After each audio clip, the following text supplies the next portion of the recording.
दोस्तों, मैं जब आर्टिकल 13 को समझा रहा था उस टाइम मेरा फ़ोन का टेक्निकल प्रॉब्लम होने के कारण मेरा फ़ोन अपने आप ऑफ हो गया था।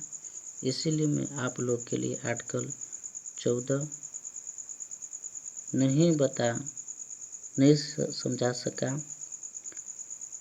आज की वीडियो में मैं आपको अनुच्छेद 14 जो आपको यहाँ पर देखिए, आपको यहाँ पर बताया था ना कि समता का अधिकार जो है अनुच्छेद 14 से लेकर 18 तक चलता है।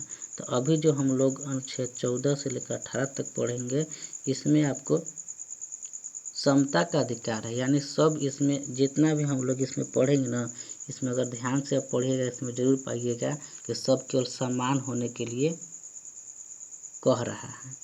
ठीक है, तो पहले देखते हैं। देखिए, आर्टिकल 14 कहता है कि कानून के सामने सब बराबर है। कानून के सामने सब बराबर है। गरीब हो, अमीर हो, प्रधानमंत्री हो, राष्ट्रपति हो, वो कोई भी व्यक्ति हो, कानून के सामने सब बराबर है। ठीक है, लेकिन देखिए, जैसे एक एग्जाम्पल में दूं तो अगर आप कहीं जाते हैं तो आपका भी नियम है कि आप हेलमेट लगा के जाएं। अगर कोई दरोगा भी जाता है तो उसका भी नियम है कि वो भी कहीं जाए तो हेलमेट लगा के जाए। ठीक है, तो कानून सबके लिए क्या है? बराबर है। सेकेंड पॉइंट है कानून के समान संरक्षक, यानी इसका कहने का तात्पर्य है कि कानून के सामने सब बराबर है, लेकिन किसी को क्लासिफिकेशन के आधार पर छूट दे दिया जाएगा। देखिए, जैसे जब आप लोग 10th क्लास में या 12th क्लास में पढ़ते होंगे तो जो लड़की लोग थी उन लोग जब एग्जामिनेशन फॉर्म भरती थी तो उन लोग के 100 रुपया लगता था। और आप भी जब पढ़ते थे, वही स्कूल में पढ़ते थे और उसी के साथ में पढ़ते थे, तो आपको 400 रुपया लगते थे। आप याद कीजिए। अब यहाँ पर आप सोच सकते हैं कि आर्टिकल 14 तक कहता है कि कानून के सामने सब बराबर है। तो देखिए, लड़की जो है ये भी भारत की नागरिक है और आप भी हैं, लड़का हैं तो आप भी भारत के नागरिक हैं। तो दोनों को तो सेम लगना चाहिए था। इसको भी 400 रुपया लगना चाहिए था, तो इसको 100 रुपया का है। इसलिए है क्योंकि आर्टिकल 14 में स्पष्ट रूप से लिखा गया है कि कानून का समान संरक्षक, यानी कानून के समान सब बराबर है, लेकिन किसी को क्लासिफिकेशन के आधार पर कुछ छूट दे दिया जाए ताकि जो मेरा समाज है वो अच्छा से चल सके।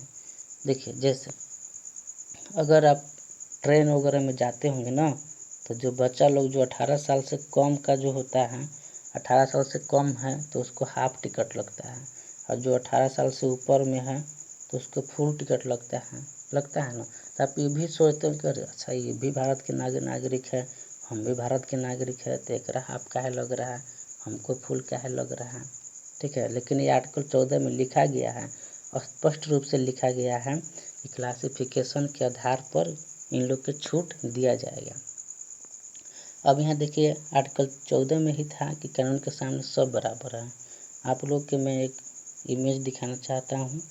यहाँ देखिए, इमेज जो है, ये देखिए इमेज, ये है कानून की देवी। ठीक है, यहाँ देखिए, ये जो है अपने आँख पर पट्टी बांधी हुई है। आँख पर पट्टी बांधने का तात्पर्य है कि अंधा है, यानी कानून अंधा होता है। इसको मान लीजिए कि कानून है, क्या कि इनको बोला जाता है कानून की देवी। इनको मान लीजिए कानून है, तो कानून क्या होता है? अंधा होता है। देखिए, आँख पर पट्टी बांधा हुआ है। ये कह रही है कि देखो भाई, अगर गलती करता है तो कोई भी हो, तो प्रधानमंत्री हो, चाहे गरीब हो, अमीर हो, या कोई भी हो, अगर तू गलती करता है तो हम तुमको आगे नहीं देख रहे हैं कि तू कौन है। अगर गलती किया है तो देख लो, तलवारी है लेके खड़ा है, गलती किए हैं तो यहीं से काटेंगे। उन्हें ये काटने के लिए बात करता है। आगे देखिए, अब यहाँ देखिए, इसके हाथ में है तराजू है। तराजू इसलिए ली हुई है क्योंकि ये दर्शाना चाह रही हैं कि हमारे सामने सब बराबर है, मतलब हम सब के एक समान तौलते हैं, यानी हम कानून के सामने सब बराबर हैं। समझ आ रहा है? आर्टिकल 14 कहता है कि कानून के सामने सब बराबर है। ठीक है, लेकिन क्लासिफिकेशन के आधार पर कुछ छूट दे दिया जाता है। अब देखिए अनुच्छेद 15 है कि भेदभाव नहीं करना है। अनुच्छेद 15 में है कि भेदभाव आप किसी से भी नहीं कर सकते हैं। भेदभाव आप पांच तरह के भेदभाव आप नहीं कर सकते हैं, यानी 5 जो आधार दिया गया इस पर, यहाँ धर्म के आधार पर आप भेदभाव नहीं कर सकते हैं, जाति के आधार पर हो गया, वंश, लिंग, जन्म स्थान के आधार पर आप भेदभाव नहीं करते हैं। धर्म है क्या, तो हिंदू धर्म हो गया, मुस्लिम, ईसाई, आप उससे भेदभाव नहीं कर सकते हैं। जाति के भी आधार पर आप भेदभाव नहीं कर सकते हैं, जैसे कोई नीच जाति का है, उच्च जाति का है, वहाँ भी भेदभाव नहीं कर सकते हैं। वंश के आधार पर भी भेदभाव नहीं कर सकते हैं। लिंग के आधार पर भी भेदभाव नहीं कर सकते हैं, जैसे लड़का हो, लड़की है, वहाँ भी आप भेदभाव नहीं कर सकते हैं, सबको एक समान दृष्टि से देखना है। जन्म स्थान के नाम पर भी भेदभाव नहीं कर सकते हैं। जैसे अगर हम झारखंडी हैं, झारखंड के हैं इसलिए झारखंडी कह रहे हैं, अगर हम झारखंड के हैं, अगर हम बिहार में जाते हैं तो बिहारी वाला क्या कहेगा, अरे देखिए यहाँ झारखंडी आया है, उन लोग क्या करेगा, हमसे भेदभाव करेगा। समझ में आ रहा है। तो अब देखो आर्टिकल 15 कहता है कि भाई भेदभाव नहीं करना है। अनुच्छेद 16 कहता है कि नियोजन, लोक नियोजन के विषय में अवसर की समता, यानी सरकारी नौकरी में सब कोई का हक है, यानी सबको की सरकारी नौकरी मिलेगा। यानी अनुच्छेद 16 कहता है कि सब कोई के नौकरी देने का अधिकार है, सब कोई के लेने का अधिकार है, नौकरी लेने का अधिकार है आर्टिकल 16 के तहत। आर्टिकल 17 है, आर्टिकल 17 कहता है अस्पृश्यता का अंत, यानी छुआछूत का अंत। आर्टिकल 17 जो है छुआछूत का अंत करता है। अब व्यक्ति कोई भी किसी से छुआछूत नहीं कर सकता है। ठीक है, जैसे पहले का जो नियम था तो छुआछूत था, लेकिन आर्टिकल 17 इस पर रोक लगा दिया गया है। इस पर आर्टिकल 17 कहता है कि अब छुआछूत नहीं करना है। आप छुआछूत कर सकते हैं छुआछूत। किससे करिएगा, तो बीमारी से करिएगा। किससे कीजिएगा, कोई अगर व्यक्ति अगर बीमारी है, उसमें बीमारी है, अगर उसमें बीमारी है तब छुआछूत कर सकते हैं। जैसे अगर किसी व्यक्ति को कोरोना वायरस हो गया है तो आप उससे छुआछूत कर सकते हैं, कोई आपत्ति नहीं है संविधान को, क्योंकि संविधान तो स्पष्ट रूप से कहता है कि छुआछूत बीमारी में कर सकते हैं।